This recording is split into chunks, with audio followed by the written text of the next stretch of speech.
अपने कार्यकाल में 6 बार राम रहीम को रिहा देने वाले जेलर सुनील सांगवान भाजपा में शामिल।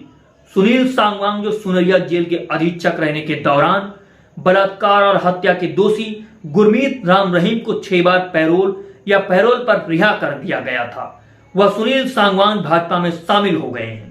सरकार भी तुम्हारी, प्रशासन भी तुम्हारा, बड़े बड़े पदों पर बैठे अधिकारी भी तुम्हारे, राज्यसभा में बैठे न्यायाधीश भी तुम्हारे।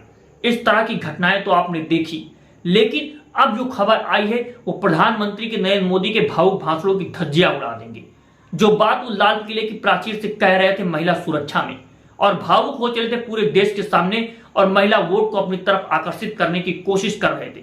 महिला वंदन अधिनियम लेकर के आ रहे थे और बता रहे थे कि कैसे वो महिलाओं के साथ खड़े हैं, महिलाओं को हक दिलाना चाहते हैं। लेकिन जो लोग बलात्कार करके जेल में बंद थे और उनको पैरोल पे छोड़ा जाता रहा, किस आधार पे छोड़ा जाता रहा, जो न्यूज आई है साथियों, आप सुनेंगे तो आपका भ्रम टूट जाएगा कि प्रधानमंत्री नरेंद्र मोदी किस तरह से देखते कुछ हैं, बोलते कुछ हैं, सुनते कुछ हैं और दिखाते कुछ हैं।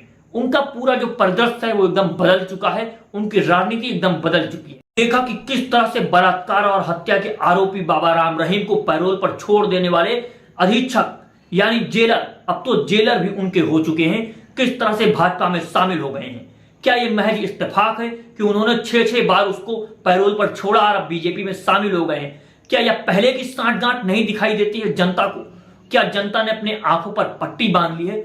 यह संभव नहीं हो सकता है कि जनता अपने आंखों पर पट्टी बांध ले और इन सारी बातों को नकार दे।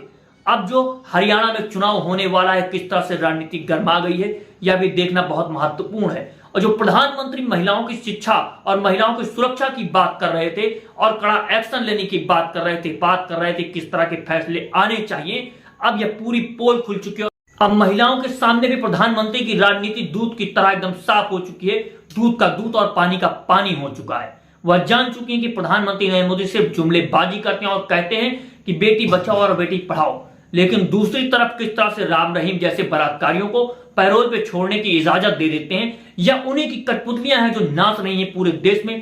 प्रशासन में भी आप कई जगहों पर देखेंगे इस तरह की घटनाएं घटित होती रहती हैं। और अब तो सुप्रीम कोर्ट के जिस तरह से जज जाकर के राज्यसभा में बैठ गए थे, अब तो जेलर भी उनके हो गए हैं, हर जगह पर वही हैं और उन्हीं के इशारे पर सारे कार्य किए जा रहे हैं। तो महिलाएं इस बात को समझ चुकी हैं और देश की जनता भी इन चीजों को देख रही है, और वो इन चीजों का जवाब किस तरह से देगी यह देखना बहुत महत्वपूर्ण हो जाएगा।